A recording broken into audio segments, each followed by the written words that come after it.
본 영상은 유튜브 채널 KRTV 뉴스에서 제작하였으며 도움이 되셨다면 좋아요와 구독하기를 눌러주세요. 감사합니다. 인도네시아가 경제 사정이 어렵다며 2017년 하반기부터 KEFX 분담금 지급을 미루어 올해 4월 말 기준 체납금은 5,002억 원이 됐다. 특히 올해 국방예산으로 2,700억 원 상당의 KEFX 분담금을 책정했지만 아직 미지급 상태이다. 일각에서는 인도네시아의 계약금 납입이 상습이라는 지적도 있다. 실제 인도네시아는 대우조선해양에 주문한 1,400톤급 잠수함 3척 1조 1,000억 원 규모의 계약금 납입도 미루고 있는 것으로 알려졌다. 한편 인니 국방부에서 분담급 지급을 미루는 와중에도 KEFX 개발은 순항 중이다. 지난 4월 전방, 중앙, 후방 동체별 구조조립 최종 단계에 들어서면서 사업이 가속화되고 있다. KEFX의 시제기는 총 6대 제작된다. 시제기는 다양한 지상시험을 거쳐 2022년 상반기 초도 비행을 하게 된다. 한국과 인도네시아 정부가 공동 개발 중인 한국형 차세대 전투기 사업이 동체별 구조조립 최종 단계에 들어서면서 사업이 가속화되고 있다. 11업계에 따르면 한국항공우주산업은 지난 4월 23일 경남 사천에서 카이 조립 생산실 주관으로 KEFX 전방, 중앙, 후방 동체 구조 대조립에 착수했다. 이날 대조립 착수 기념 행사에는 KEFX 사업본부장과 운영본부장 그리고 KEFX 체계 개발 관련 관계자들이 참석했다.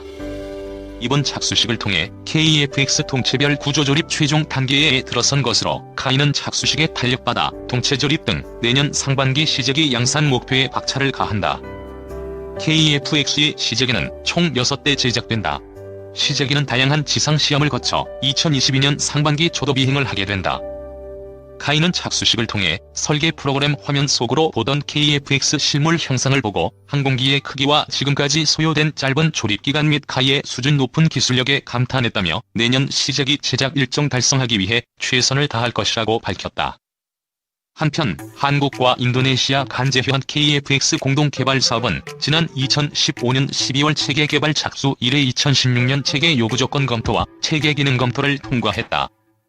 2018년 기본 설계 검토를 통해 항공기 외형을 확정하고 현재 시제기 개발이 한창 진행 중이다. KEFX의 극초음속 미사일 장착 하나. 우리 군이 미국, 중국, 러시아가 경쟁적으로 뛰어들고 있는 극초음속 미사일 개발에 나선다.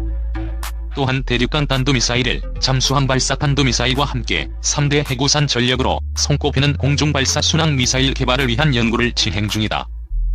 군은 이들 최첨단 전략 미사일 무게를 2026년 실전 배치할 차세대 전투기에 장착할 계획이다. 30일 정부 관계자에 따르면 군은 KEFX에 장착할 극초음속 유도탄을 개발하기 위해 국방과학연구소 등과 논의할 계획인 것으로 전해졌다.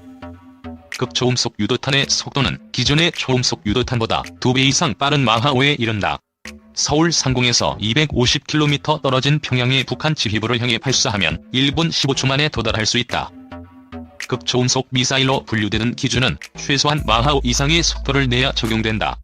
극초음속 유도탄이 개발되면 미중러에 이어 세계 4번째 개발국이 된다. 군에서 마하5 속도에 이르는 극초음속 유도탄 개발에 나선 것은 전략무기 개발에 나선 북한의 움직임을 견제하는 차원과 함께 한반도 주변 강대국들의 개발 움직임이 활발한 데 따른 맞대응 차원으로 보인다. 중국은 2016년 마하10의 속도를 자랑하는 극초음속 탄도미사일 둥펑-17을 이미 개발해 지난해 10월 건국 70주년 열병식에서 선보였다. 러시아의 극초음속 기술은 2017년 순항미사일인 지르콘에 이어 2018년 공대지 미사일인 긴잘, 2019년 ICBM인 아방가르드에 각각 적용시켰다. 뒤늦게 경쟁에 뛰어든 미국은 극초음속 무인기 X-51A 시험을 통해 미사일에도 극초음속 기술을 적용할 계획이다. 이와 함께 군은 기술적으로 핵탄두 장착까지 가능한 ALCM 개발에 들어갔다. 미국의 ALCM은 장거리 전략 폭격기 B-52나 스텔스 전략 폭격기 B에 장착된 순항 미사일이다. 국내 자체 기술로 ALCM 개발이 성공하면 유사시 미국의 해구산 작전에 기여할 수 있는 무기 체계를 확보했다는 점에서 군의 전쟁 억제력 태세가 강화된 것으로 평가받을 수 있다. 한편 합동참모본부는 지난해 2월 326차 합동참모회의에서 초음속 공대함 유도탄을 개발하기 위한 장기 계획을 수립한 바 있다. 초음속 공대함 유도탄의 속도는 마하 2.5로 사거리는 250km다. 탄두는 3,000파운드를 장착한다는 계획이다. 군은 이 기술을 바탕으로 극초음속 미사일 개발에 나설 것으로 전망된다. 한국항공우주산업 KFX 미국의 미사일 수출 승인. 한국항공우주산업이 진행 중인 한국형 차세대 전투기 사업 KFX가 내년 시제기 생산을 앞두고 개발에 박차를 가하고 있는 모습입니다. 얼마 전 KFX의 엔진이 미국지에서 한국항공우주산업으로 인도가 되어 이제 정말 KFX의 실체가 곧 모습을 드러낼 것이라는 기대가 들게 하는 요즘입니다. KFX 사업은 엔진을 단발형으로 할 것인가 쌍발로 할 것인가부터 시작을 하여 미국의 무장체계 통합 거부, 4대 기술 이전 거부, 국내 반대파의 여론 공세 등에 그동안 많은 어려움을 겪어왔습니다. 그동안 한국은 항공에 대한 기술이 전무한 상황에서 T-50의 개발 또한 미국의 방산업체 로키드 마틴의 기술을 대거 사용하여 아직도 무기의 도입이라든지 레이더의 운영, 정비 부분에 이르기까지 승인 없이 독자적으로 진행이 가능한 사업이 매우 적었습니다. 그러나 4대 기술을 독자 개발하고 AESA 레이더까지 독자적으로 개발을 진행함으로써 많은 부분의 국산화를 이루었으며 국산화율은 무려 65에서 68%에 육박하고 있습니다. 경제적으로 독자 개발이 가능한 부분은 개발하고 수익성이 낮거나 수입이 유리한 부분에서는 수입을 하는 방법을 통하여 개발 비용이 진하게 상승을 하는 폐단을 막고 국내 항공기술 개발은 챙기는 실리 정책을 사용하였습니다. 일본의 경우 90%가 넘는 국산화율을 자랑하고 있지만 결국 비용의 대폭 상승으로 이어져 성공적인 사업이라고 할 수 없는 경우가 많습니다. KFX의 발목을 쳤던 문제 중 미국의 무장체계의 거부는 매우 큰 걸림돌이었습니다. 미국의 AIM-120 암람 중거리 공대공 미사일, AIM-9 단거리 공대공 미사일의 수출 거부를 밝혀 KFX 사업은 큰 어려움을 겪었습니다. 그래서 한국은 유럽의 MBDA사의 미티어 미사일과 독일의 아이리스-T 공대공 미사일을 차선책으로 선정하였습니다. 이번 미정부의 미사일 수출 승인의 범위는 공대공 미사일에 국한되지 않고 공대지 정밀 유도 폭탄과 레이저 유도 폭탄에 이르며 미국 무기의 통합이 일부 허용된 것입니다.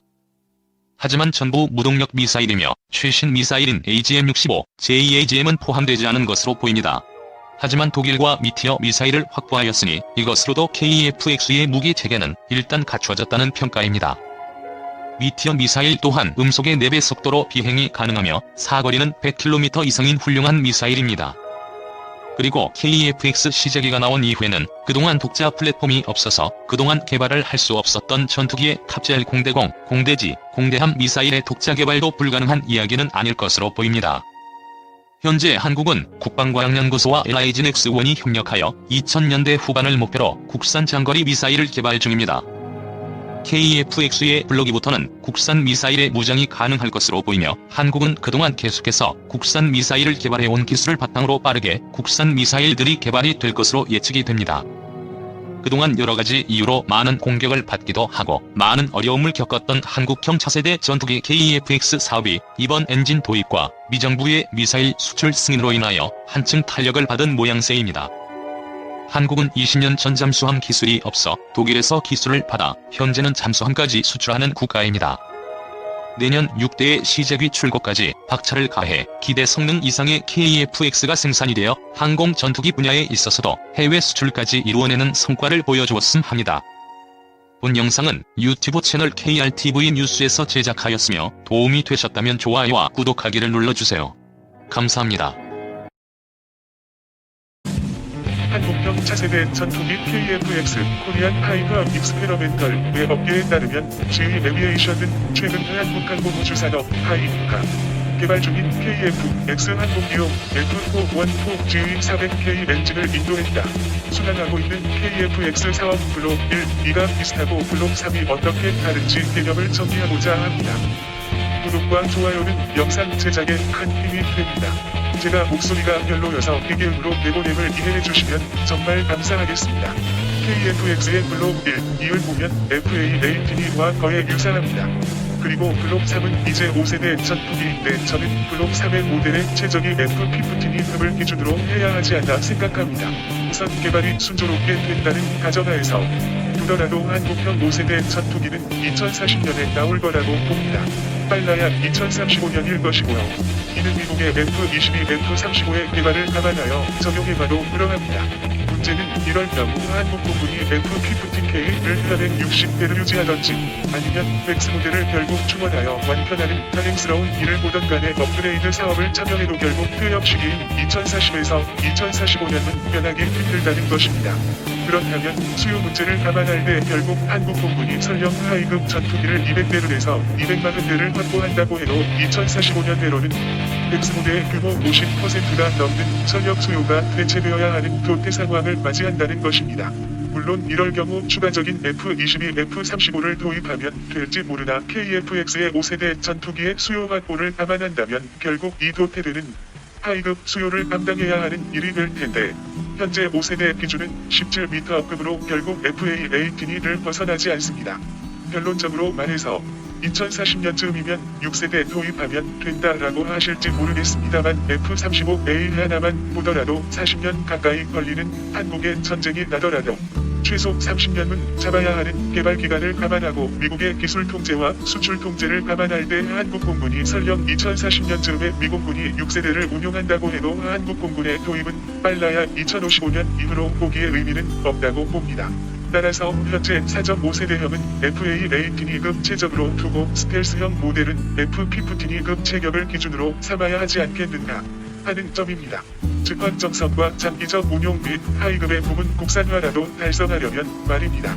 이미 F-22A라는 모델이 있으니 큰 문제도 없다고 생각합니다만 원래 KF-X 체적을 보더라도 F-16급이었다가 확장성 등의 문제를 감안하여 포넷급으로 상승한 걸 감안한다면 스텔스기 형태도 저는 어차피 체적의 추가적 강화가 필요한 형태가 될 수밖에 없다고 봅니다. 여러가지 다목적화 기준을 감안하더라도요. 그렇다면 F-15급을 기반으로 하여 개발하는 것이 장기적인 개발에서 결국 현존 전력의 도태 시기와 맞물려서 적용해본다고 해도 대체 가능한 형태가 되지 않겠는가 하는 점입니다. 블록 1의 운용에서 얻은 데이터를 기반으로 아에사 레이더가 전차전 장비가 업그레이드될 예정입니다. 블록 3은 구체적인 업그레이드 목표치나 계획은 수립되지 않은 것으로 알고 있지만 기본 설계에서 보이는 점들로 유추를 해보면 웨폰 베이 내장 적용이 될 것으로 예측이 됩니다. 아에사 레이더는 지형 추적 장치가 탑재가 되어 레이더를 피해 쳐보도록 비행이 가능하게 될 것으로 예측이 됩니다. KF-X는 설계부터 제한된 성능의 스텔스기를 표방하여 왔습니다. 블록 3에서는 제한된 스텔스 기능이 고현이 될 것으로 보입니다. 설계면이나 조종석 인두음 주석 산화물 코팅 등으로 보통 4.5세대 전투기, 유로파이터, 라팔 등과 목표치로 하는 0.66, 1.26제곱미터 정도의 성능을 웃도는 0.5제곱미터를 목표로 하고 있으며 충분히 도달 가능한 수준이라는 생각이 듭니다. 블록 3까지 적용이 되고 나면 초기에 블록 1, 2도 3으로 업그레이드가 가능할 것으로 예측이 되어 공군력 향상에 매우 큰 힘이 될 것입니다. 먼저 우리가 착각하지 말아야 하는 부분이 있는데 KF-X는 하이엔드 제공무세기가 아닙니다.